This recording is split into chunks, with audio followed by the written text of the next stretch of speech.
At the very moment this video is being made, the world's economic jugular is officially being choked off. Military actions have turned the Strait of Hormuz into a dead zone, leaving 21% of global oil stuck in limbo. Amidst the chaos, the UAE is holding an ace.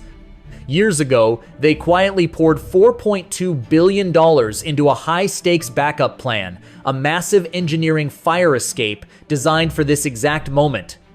With oil prices going haywire after every explosion at the Chokepoint, that multi-billion-dollar gamble is their only hope left.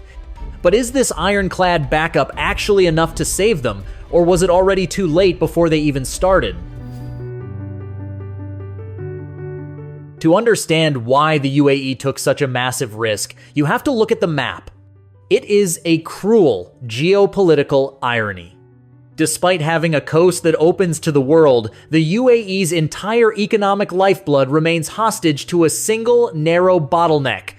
The real issue is not just the water, it is the terrain. Iran controls the northern coastline, where rugged mountains provide the perfect elevated vantage point for missile batteries.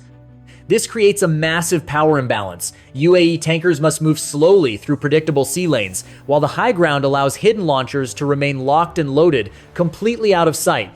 In this environment, a single order to fire could vaporize a multi-million-dollar vessel in seconds. The UAE realized they were playing a game where the opponent held every strategic card.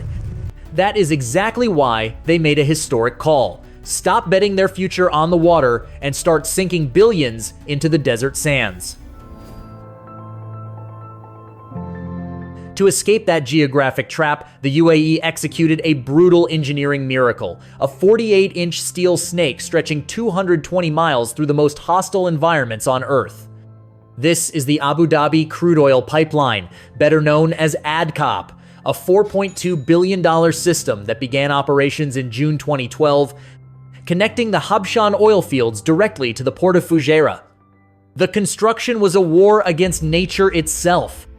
Engineers had to battle corrosive saline soil that eats through metal, shifting sand dunes that threaten to bury infrastructure, and punishing desert heat that pushes machinery to the breaking point. The pipeline does not just sit in the sand, it climbs through rugged mountain terrain, putting immense stress on the 13 critical valve stations that regulate the flow. At the finish line in Fujairah, the UAE built a massive strategic fortress, a field of floating roof storage tanks holding 70 million barrels of oil. But the real engineering feat lies further out, an offshore section snaking beneath the Gulf of Oman. Laying that pipe on the seabed meant fighting powerful currents, shifting sediment, and the constant threat of material fatigue. Make no mistake, this was not built for profit. It was a multi-billion-dollar war insurance policy bought for the exact day the Hormuz noose would finally tighten. And in March 2026, that nightmare hit. Following a wave of Iranian missile strikes, the strait was slammed shut. This was ADCOP's moment to shine. With a design capacity of 1.5 million barrels per day and a maximum throughput of 1.8 million, the system was pushed to its absolute limit. So, did this $4.2 billion system actually save the UAE? The answer is pretty surprising. Despite the hype, ADCOP was just a temporary bandage. The moment the shooting started, a wall of costs went up. Insurance premiums skyrocketed so fast that ship owners preferred to stay anchored rather than risk the trip. Even worse, the math did not add up. At its peak, this pipeline only handles 50% of the UAE's total exports, leaving half of their revenue trapped inland with no way out. But here is the part where the insurance policy turns into a catastrophe. The Fujairah terminal, once a safe haven, became a missile magnet. In March alone, those massive floating roof tanks were hit by 3 major Iranian drone swarms. At this range, suicide drones need only 7 minutes to turn these strategic docks into burning scrap metal. And the final blow? The UAE's second biggest moneymaker, LNG, was left completely exposed. While oil has a detour, LNG has no pipe, no backup, and no escape.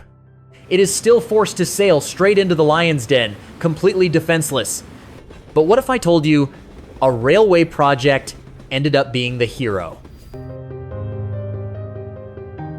Believe it or not, a railway system ended up being the silent hero that helped the UAE keep its head above water during this suffocating crisis. While oil pipelines were pushed to the breaking point and seaports were engulfed in chaos, a piece of infrastructure everyone used to overlook suddenly stepped up as the country's new backbone, Etihad Rail. To be honest, nobody poured money into this track thinking it would become a wartime supply chain. Originally, Etihad Rail was just a modernization project meant to get trucks off the highway and link the Emirates together. Think of it as a backup highway, built to ease traffic, not carry everything. But when every other route is cut off, that backup suddenly becomes the only way left. During those volatile days in early March, with seaports paralyzed and overwhelmed, Etihad Rail acted as a critical pressure relief valve. Thousands of containers and massive amounts of cargo were hauled across the desert, completely bypassing the naval blockades. The tracks connecting to the Al Gail dry port near Fujairah became practically priceless. Does a train replace millions of barrels of stuck oil? No. But it kept the UAE's massive operational engine from suffering a complete system shutdown. In a war where everything can be blown up, keeping the flow of goods moving is the only thing standing between a country and absolute lockdown. Sometimes, the real game-changing Lifeline is not a flashy megaproject. It is just a network of iron tracks quietly cutting through the burning sand. The UAE is now facing a brutal strategic choice. Keep upgrading a risky, flawed system, or spend tens of billions of dollars to completely change the game. The most realistic move is to double down on the pipeline. By building a second massive line parallel to ADCOP, the UAE could take the country off life support and give the economy a better chance of surviving a long-term blockade. It is an expensive fix, but at least it keeps them in the game. But the UAE's long-term vision goes much further than that. They are not just looking for a detour. They are trying to build a layered energy shield.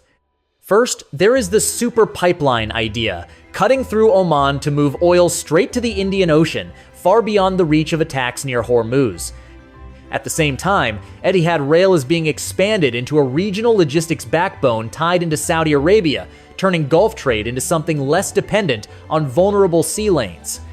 And then there is the most radical idea of all, a canal project that would bypass the Chokepoint entirely. Imagine a massive trench carved through desert and mountain, creating a new route that could weaken the Strait of Hormuz's grip on the region for good. It sounds like science fiction, but versions of that idea have been seriously discussed for years. One of the most well-known examples is the Muzandam Canal project, which takes that same high-stakes logic to the extreme. I covered the Muzandam Canal in a separate video where I break down the geography, the strategy, and whether a project like that could ever become reality. You can find that link in the description. Looking at the big picture, the UAE is actually in a much better spot than its neighbors. While Saudi Arabia has its own outlet to the Red Sea, countries like Kuwait and Qatar have zero plan B. They are completely trapped behind the locked gates of the strait. Having ADCOP ready to go is the strategic ace up the UAE's sleeve, allowing them to keep a seat at the global energy table even while the storm rages on. However, the brutal reality of war has shown that even the most forward-thinking plans can be outpaced. This whole situation is a massive reality check on the staggering price a nation has to pay just to buy a fighting chance when geography turns against it. So, what do you think the UAE's next move should be? Should they go all in on digging a canal through the mountains, or double down on a super pipeline straight to Oman? Drop a comment below. I would love to hear your take on this high-stakes gamble.